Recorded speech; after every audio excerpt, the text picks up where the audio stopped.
हे guys, hello, नमस्कार and welcome back to culture box once again. तो guys, आज हम लोग आ गए हैं दिल्ली 6 की गलियों में, जहां पर अभी आप मेरे साथ मिलेंगे कुछ वुड कार्विंग करने वाले आर्टिसन से। ऑल्सो गाइस, ये आर्टिसंस को पहले नेशनल अवार्ड और स्टेट अवार्ड भी मिल चुका है। तो आज जहाँ पे अभी मैं खड़ी हुई हूँ, वो इस घर में काफ़ी सारे आर्टिसंस हैं जो अभी यही वुड कार्विंग का काम कर रहे हैं। तो चलिए आज हम उन्हीं से मिलते हैं और बात करते हैं इस सुंदर आर्ट फॉर्म की।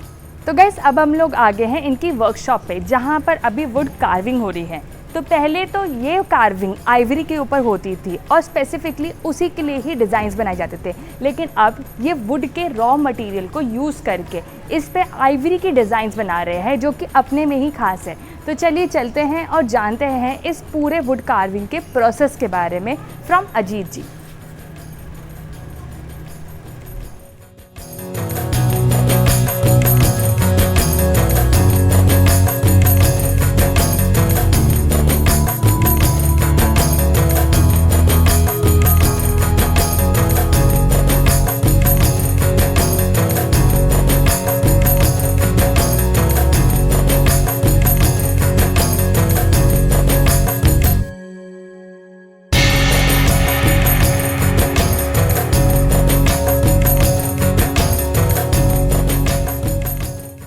ये है वर्कशॉप जहाँ पे अभी अजीत जी इस वुड के ऊपर कार्विंग कर रहे हैं। तो जैसे कि मैंने आपको बताया कि अजीत जी नेशनल अवार्ड विनर और स्टेट अवार्ड विनर भी है, साथ ही उनको कई सारे पुरस्कार से सम्मानित भी किया गया है।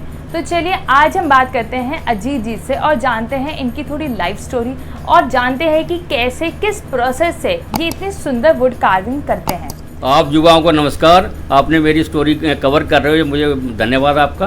और अंकल, आपका भी धन्यवाद। आप इस कल्चर बॉक्स के ब्लॉग पे आए और हमारे लिए बहुत बड़ी बात है ये कि हम एक नेशनल अवार्ड विनर के साथ बैठे हुए हैं। तो सबसे पहले मैं यही पूछती हूँ अजीत जी, आप कितने साल से इस काम में हैं? मैं सन 45 साल से इस काम में हूँ। सन 76 में इस लाइन में आ गया था मैं।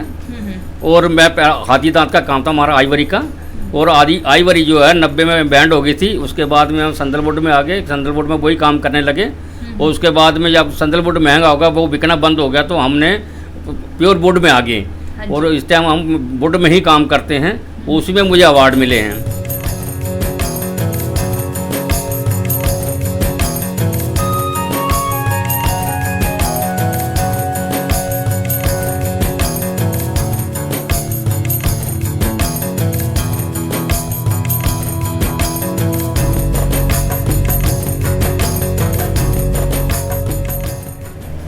तो अंकल, बहुत ही अच्छी बात है कि आप इतने साल से इस काम को कर रहे हैं, जो कि एक्सक्लूसिवली हमारे इंडियन कल्चर को रिप्रेजेंट करता है। इनके डिज़ाइंस, इनके हैंडीक्राफ्ट पूरे हमारे इंडियन कल्चर से इंस्पायर्ड है।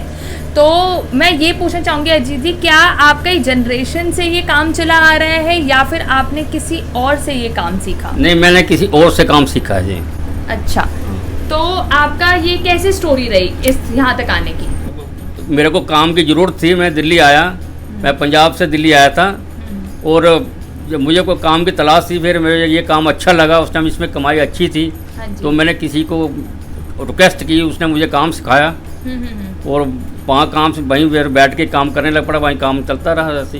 अंकल, आप ये फुल टाइम काम करते हैं या ये अभी आपका पार्ट टाइम काम है? अब मैं पार्ट टाइम काम करता हूँ, पहले फुल टाइम काम करता हूँ। अब तो अब मेरे को इतनी ज़रूरत नहीं है। मैं एज भी हो गया हूँ।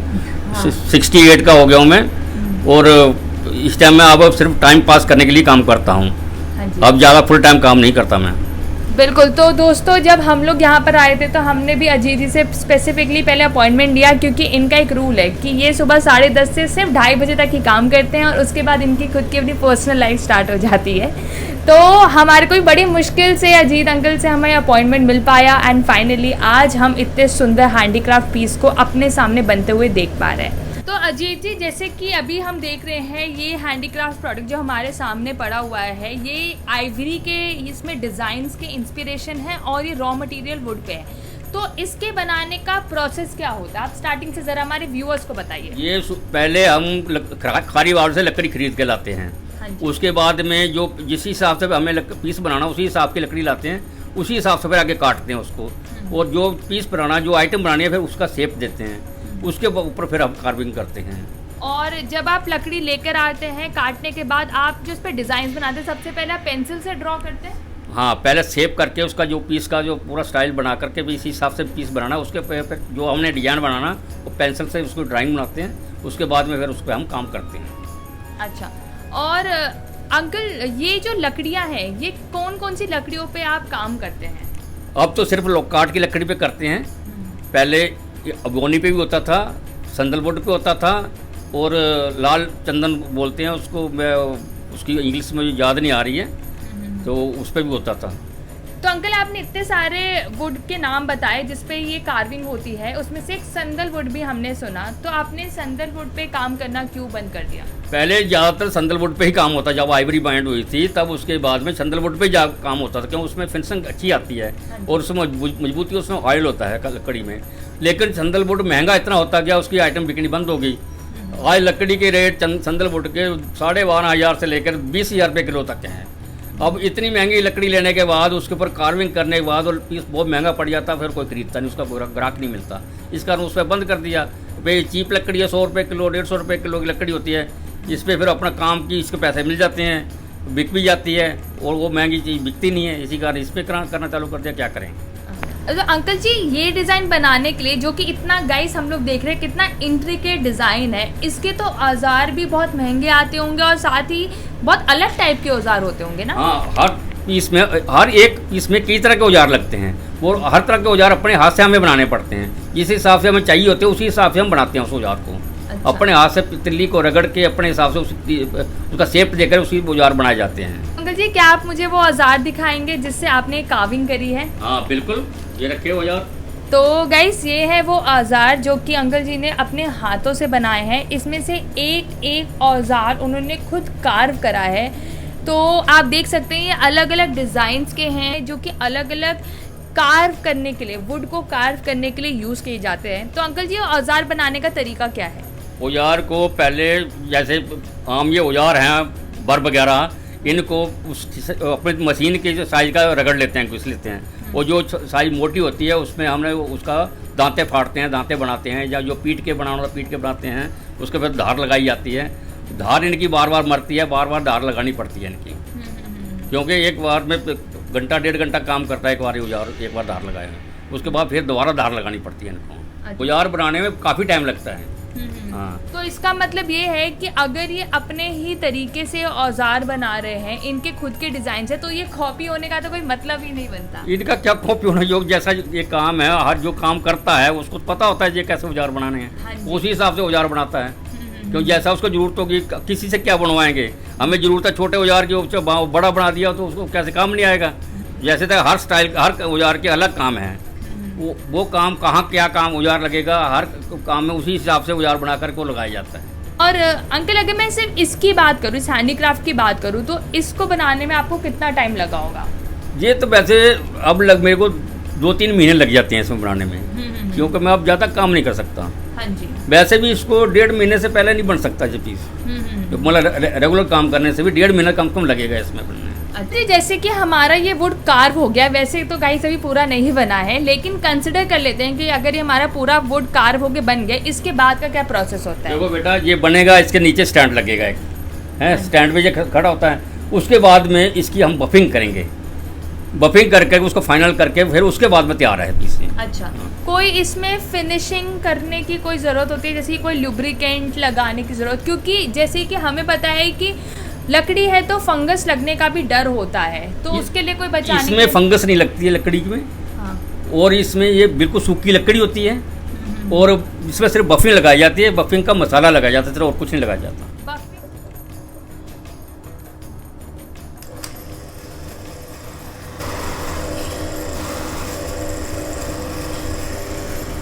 चमक गया ना एकदम, ये पॉलिश होगी और ये चमक गया। हाँ, मतलब फाइनल हो गया ना पूरा। तीन बफ लगते हैं पॉलिश के लिए, 2 या 3 बफ लगाए जाते हैं। तो मैं ये पूछना चाहूँगी अजीत जी कि आपको नेशनल और स्टेट अवार्ड कब कब मिला? ये मेरा आर्टिसन कार्ड है जो मिनिस्ट्री ऑफ टेक्सटाइल से मिला हुआ मेरे को, हैं। और इसमें जब वो कोई भी अवार्ड भरना होता है, कोई भी निकलता है, तो वो खुद मैसेज देते हैं कि आपका ये अवार्ड भर सकते हो आप। वो फार्म देते हैं, फार्म ला के हम भर देते हैं, जो भी फॉर्मेलिटियाँ होती हैं पूरी करते हैं उसकी। उसके बाद में वो पीस जब को रखना होता है तो आप पीस रख देते हैं। तो पीस जब फाइनल होता है उसके बाद में जब अवार्ड मिलता है फिर पीस वो वापस मिलता है। मैंने ये पीस रखे सर 16 में, और उसके बाद में मेरे को 18 में तो नेशनल मेरिट अवार्ड मिला था, और अब 2021 में ये स्टेट अवार्ड मुझे दिया। फाइनल मेरे पहले हो चुके थे, काफ़ी पहले ही, हाँ, लेकिन मिले अब हैं ये। अच्छा। हाँ। और जब आप जाते हैं ये इस स्टेट अवार्ड या नेशनल अवार्ड को लेने के लिए, तो कौन होता है ऐसा डेजिग्नेशन पोजीशन पे जो आपको ये अवार्ड देता है? जो मुझे मेरिट अवार्ड मिला था, नेशनल अवार्ड, वो मुझे ऑफिस में मिल गया था। हाँ जी। और जो मुझे स्टेट अवार्ड मिला था उसमें उप मुख्यमंत्री मनीष सिसोदिया और सत्येंद्र जैन जी थे, उन दोनों ने दिया था मुझे। तो आप जैसे कि देख रहे हैं कि इतने सुंदर इन्होंने शिल्पकारी करी है यहाँ पर, और उसके लिए आपको इतने अच्छे अवार्ड भी मिले हैं। और फाइनली सबसे अच्छी बात तो ये है कि इन्होंने इतना कीमती समय हमारे को दिया, हमारे को सारी चीज़ें बताने के लिए। तो अंकल, अब मैं आपसे थोड़ा सा और पूछना चाहूँगी कि आप कौन कौन सी जो मशीनें इसमें यूज़ करते हैं? आपने औजार तो दिखाए, लेकिन थोड़ा आप हमारे को मशीन भी दिखाएंगे, आप कैसे कैसे यूज़ करते हैं? बिल्कुल दिखाऊंगा। जो हमारे पास ये 2 हैंड पीस हैं, ये जापानी हैं, ये लोकल है, इंडियन हैं, ठीक है। इससे लोड वाला काम करते हैं हम। इसके पुर्जे नाजुक होते हैं, महंगा भी होता है, इससे हम सिर्फ फाइनल टच देते हैं। और अंकल, इसमें से ये जो औजार है निकल जाते हैं? हाँ, ये आराम से निकल जाते हैं और आराम से टाइट हो जाता है। अच्छा। इसमें पिन वाइस होती है, लीवर होता है। हाँ। इसमें जो बैरिंग होते हैं, और इसका औजार जो है खोल कर इसको खोलना पड़ता है, उसको चाबी से ढीला करना पड़ता है, फिर निकलता है और फिर ही कसना पड़ता है। अच्छा। हाँ। तो अंकल, क्या कॉस्ट होगी इन दोनों की? इसकी का ये इस टाइम 1000 रुपये का मिल जाएगा, लेकिन ये 4-5 हज़ार में मिल जाएगा। लेकिन इस टाइम मिलना अवेलेबल मुश्किल है इसका, क्योंकि अब ये बनते नहीं हैं, अब ना आते ही हैं जी। हाँ जी। हाँ, ये पुराने हैं, पहले के खरीदे हुए हैं, अब नहीं मिलते जी। ऐसा तो कुछ गाइस मैंने डेंटिस्ट की दुकान पे भी देखा है। और ये पहले डेंटिस्ट यही यूज करते थे। हाँ जी। हाँ। डेंटिस्ट डॉक्टर जितने भी थे वो यही यूज करते थे। हाँ। हाँ। अच्छा। हाँ। तो अब आपने थोड़ा सा इसको मॉडिफिकेशन करके इसको वुड कार्विंग में भी यूज करने अब लगे हैं। इसी से आइवरी का काम करते थे हम। हाँ। और वो इसी से सारे काम करते थे, लेकिन इसमें वुड में ये काफ़ी रिस्की हो जाता था। इसके पुर्जे घिस जाते, टूट जाते थे, और इसी का हमने ये लोकल यूज करना चालू कर दिया। इसमें हैवी है, इसमें इतना रिस्क नहीं है। हाँ जी। तो लोड का काम ये अच्छा करता है, इससे में ये फिनिशिंग का काम अच्छा करता है।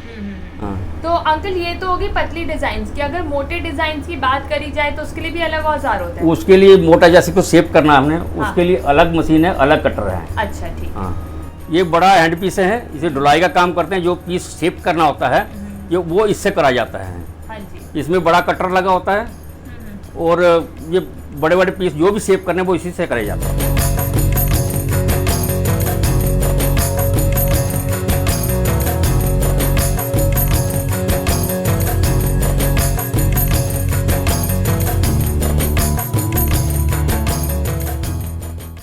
तो गाइस, जैसे कि अभी हमने सुना कि अंकल को नेशनल अवार्ड और स्टेट अवार्ड भी मिल चुका है। साथ ही अंकल जी ने शिल्प गुरु अवार्ड के लिए भी एप्लीकेशन फॉर्म भरा था, उन्होंने हैंडीक्राफ्ट प्रोडक्ट भी बनाए थे। तो इतने अवार्ड लेने के बाद आपको गवर्नमेंट से क्या क्या फ़ायदे हुए? मुझे मेन कोई फ़ायदा नहीं हुआ वैसे।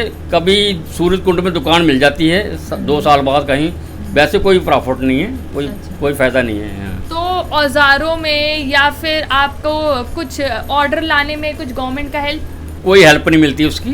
हाँ। लेकिन एक चीज़ तो है, आप जो भी मानेंगे कि इस अवार्ड मिलने से एक रिकग्निशन आपको ज़रूर मिला है सोसाइटी में कि हाँ, आपको एक नेशनल अवार्ड मिला है। हाँ, इतना तो है कि अपने परिवार में, अपने रिश्तेदारों में ये मिला के नेशनल अवार्ड ही हैं। हाँ हाँ। हाँ, थोड़ा इतनी तो है, इतना तो है कि मतलब एटलीस्ट आप उससे प्राउड कर सकते हैं कि हाँ, अब मेरे को नेशनल अवार्ड और स्टेट अवार्ड भी, और आप एक नॉन शिल्पकार हैं। बिल्कुल। तो अंकल जी, आप मुझको ये बताइए आपकी थोड़ी पर्सनल लाइफ के बारे में। कितने लोग हैं आपके घर में, कैसा है आपका अभी जो रहन सहन सब कुछ? मेरे 3 बच्चे हैं, 2 लड़कियां हैं, 1 लड़के हैं। तीनों शादीशुदा हैं, लड़कियां अपने घर में हैं।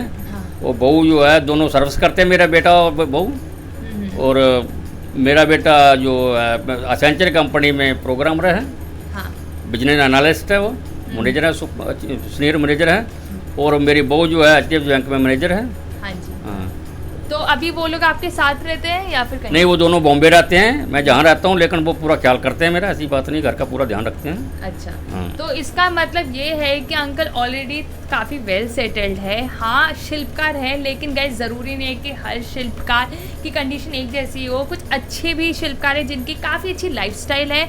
तो अभी अंकल जी उसी लाइफस्टाइल को कंटिन्यू करे हुए हैं और थोड़ा पार्ट टाइम में आप ये काम कर लेते हैं, क्योंकि इनका पैशन है वुड कार्विंग करना। जी मैं सही कह रही हूँ ना अंकल जी? हाँ बिल्कुल सही है, बिना आप काम के हम रह नहीं सकते। हाँ जी। खाली हम बैठना हमारे बस का नहीं है, इस कारण वो जरूर काम करते हैं। 3-4 घंटे 3 घंटे रोज के काम करता हूँ मैं। हाँ जी, हाँ जी। हाँ। तो ये तो रही हमारी इस वुड कार्विंग की बात, जो कि अभी इस लकड़ के ऊपर करी जा रही है। थोड़ा ये शेप हाथी दांत का आपने शेप दिया इसको ना? बिल्कुल। हाँ, तो इसके अलावा अंकल और भी काफ़ी सारे प्रोडक्ट बनाते हैं और भी काफ़ी सारे इनके पास इंट्रिकेट हैंडीक्राफ्ट्स है, जो कि अभी अंकल हमें दिखाने वाले हैं। तो अंकल जी आपके पास क्या क्या प्रोडक्ट्स है जो आप हमें दिखाने वाले हैं? मेरे पास ज्वेलरी पड़ी है, बॉक्सेस पड़े हैं, एलिफेंट बने पड़े हैं। हाँ जी, हाँ जी। और काफ़ी चीज़ें बनी हैं। तो क्या आप हमारे को सारी चीज़ दिखाएंगे? बिल्कुल दिखा दूंगा। चलिए। तो मेरे पास काफ़ी प्रोडक्ट हैं ये कि जैसे एलिफेंट है, और ये इस पे मुझे स्टेट अवार्ड मिला हुआ है, ठीक है। और ये एलिफेंट ब्रिज है, और ये डबल एलिफेंट ब्रिज है, और ये चाइना गुलाब है, ये अंगूर हैं, ये हंटिंग ब्रिज है, और ये भी रोज पेपर वेट है, डेकोरेशन पीस है, ये भी रोज डेकोरेशन पीस है। ये मैजिक बॉल है।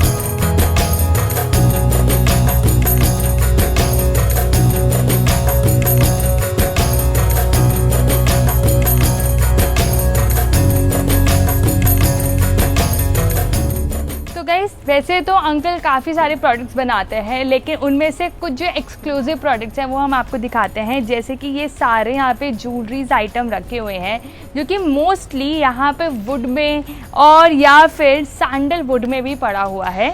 तो जैसे कि आप ये वाला ज्वेलरी देखेंगे तो ये सैंडलवुड का है, और इसकी खासियत ये होती है कि आप जब भी इसको पैकेट से बाहर निकालेंगे उतनी ज़्यादा इसमें खुशबू आती है। जैसे कि मैं अभी भी इसको स्मेल कर सकते हो, इसमें काफ़ी अच्छी खुशबू आ रही है, और ये सालों साल रहती है, ये कभी भी कम नहीं रहती है। हाँ जी, हमेशा रहती है, ये कभी भी कम नहीं होती है। और यहाँ पे अलग अलग टाइप के यहाँ पे ज्वेलरीज पड़े हुए हैं। मोस्टली ये सारी ज्वेलरीज पहले ये यूरोपियन मार्केट्स में करते थे ये लोग डिलीवरी, और यूरोपियन मार्केट्स में इसकी ज़्यादा डिमांड थी, स्पेसिफिकली सैंडलवुड की। लेकिन अब क्योंकि जैसे कि सैंडलवुड काफ़ी ज़्यादा महंगा हो गया है, तो इसके ज़्यादा यूज़ ना करते हुए अब लोग वुडन में भी चीज़ें बना रहे हैं।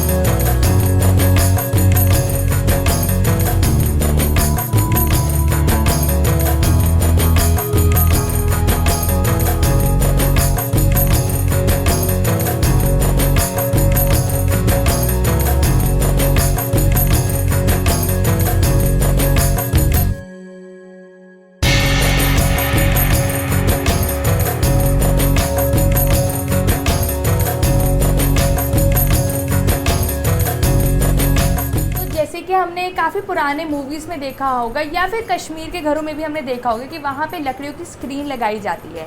तो ये काफ़ी इंट्रिकेट प्रोसेस के बाद ये स्क्रीन्स बनती है। इसमें बहुत मेहनत लगती है, हर आर्टिसन कई कई घंटे काम करता है तब जाके ये स्क्रीन बन के तैयार होती है। तो इसी के बारे में और इस वुड कार्विंग के बारे में हम प्रदीप जी से पूछते हैं। तो सर, ये पहली बात तो कितनी बड़ी होगी लकड़ी? ये 6 फीट बाई 6 फीट की है। 6 फीट। और कितना वज़न होगा इसमें? इसमें कंगना 40 किलो के आसपास होना चाहिए। 40 किलो। और जैसे कि हम देखते हैं कि ज़्यादातर वुड कार्विंग हमारे मैंगो वुड में होती है या फिर सैंडल वुड में होती है, तो ये वाला वुड क्या है और क्या स्पेशलिटी है इसकी? ये कंगना लोकार्ड वुड है, कंगना चंदन का डुप्लीकेट। चंदन का डुप्लीकेट, या फिर कह सकते हैं चंदन का सब्स्टिट्यूट, कि अगर चंदन की लकड़ी नहीं है तो आजकल लोकार्ड की लकड़ी भी यूज़ हो रही है। लेकिन इसमें फंगस लगने का कोई डर अभी तक तो नहीं है। अभी तक नहीं आया। और कितने सालों साल चल जाती है ये? मेरे को कम से कम 10 साल के करीब हो जाएंगे काम करते हुए इस लकड़ी के अंदर। अच्छा, और अगर इसकी मैं इसको घर पे ले जाऊँ तो इसका रंग ढलने का कुछ प्रॉब्लम? कुछ नहीं। कुछ प्रॉब्लम नहीं। और या फिर टूटने का तो चलो ठीक है, अगर हम मिस हैंडल टूटने का डर करेंगे। है। दूसरे कंगना क्योंकि डेलिकेट है ये, हाँ वो तो दूसरे कंगना में इस पे अगर आप खुले में रखेंगे हाँ, हाँ। तो धूल मट्टी हाँ। चढ़ेगी। और अंकल, इस पूरी स्क्रीन को अगर हम सिर्फ एक पैनल की बात करें तो वो कितने देर में बनता होगा? ये तकरीबन कंगना 6 से 8 महीने में बना है स्क्रीन। पूरा स्क्रीन मतलब चारों पैनल इसके मिला? बिल्कुल बिल्कुल 6 से 8 महीने में। बिल्कुल। और कम से कम 5 से 10 आर्टिसन इसमें लगे होंगे। हाँ। तो अब गाइस मेन बात आती है कि ये स्क्रीन का कॉस्ट क्या है और इस पे प्रदीप जी हमारे को क्या यहाँ पर best of the best price दे रहे हैं। तो प्रदीप जी, कितने रुपए का ये 2 लाख प्लस बैठता है जी। बाकी इसका गना में डिपेंड है कि इसका गना अगर आप टाइम ज़्यादा लेंगे तो इसका गना रेट बढ़ेंगे। अच्छा, मतलब जितना इसमें इंट्रिकेट कारीगरी होगी उतना ज़्यादा इसमें और कॉस्ट बढ़ता जाएगा। बिल्कुल बिल्कुल। अच्छा। सो गाइस, जैसे कि आपने देखा यहाँ पर एक नहीं काफ़ी सारे हैंडीक्राफ्ट प्रोडक्ट है जो कि एक्सक्लूसिवली अजीत जी ने बनाए हैं और ये सारे के सारे एक से एक है। काफ़ी टाइम लगा है इनको बनने में। तो वी रिक्वेस्ट, क्योंकि अगर चाहते हैं कि आप लोकल को वोकल कर सके तो आप भी हैंड क्राफ्टेड और हैंडमेड चीज़ें ही डायरेक्ट आर्टिसन से ख़रीदिए, ताकि अजीत जी जैसे आर्टिसंस को और मोटिवेशन मिल सके और साथ ही उनको ये काम करने में और ज़्यादा इनको दिलचस्पी आए, मज़े आए और वो ऐसे ही हमारे कल्चर को रिवाइव करके रखें। तो इसी के साथ हम इस व्लॉग को एंड करते हैं एंड वी रिक्वेस्ट यू कि अगर अभी तक आपने हमारा चैनल सब्सक्राइब नहीं किया है तो आप उस लाल बटन को दबा के ज़रूर सब्सक्राइब करिए। अजीत जी की स्टोरी आपको कैसे लगी हमें कमेंट बॉक्स में ज़रूर बताइए और साथ ही आप हमारे इंस्टा एंड फेसबुक को भी फॉलो कर सकते हैं। अगर आपको बैक ऑफ द कैमरा के डेली अपडेट्स और नए नए कल्चर व्लॉग्स के अगर आपको अपडेट्स चाहिए तो आप ज़रूर जाके इंस्टा और फेसबुक को हमें फॉलो करिए। लिंक डिस्क्रिप्शन में अभी फ्लैश भी हो रहा होगा। और आप अगर चाहते हैं किड्स एजुकेशन या किड्स काउंसलिंग से रिलेटेड कुछ और अच्छे व्लॉग्स देखना तो आप हमारे एक और channel little angels grooming kids को भी जाके ज़रूर सब्सक्राइब करिए, उसका लिंक भी डिस्क्रिप्शन में है। तो अब हम मिलते हैं आपसे जल्द ही एक नेक्स्ट व्लॉग में एक नए आर्टिसंस के साथ जो कि अजीत जी जैसे ही उतने ही हुनरबाज होंगे। और अब आपसे मिलते हैं हम जल्द ही, तब तक bye bye, be safe and नमस्कार।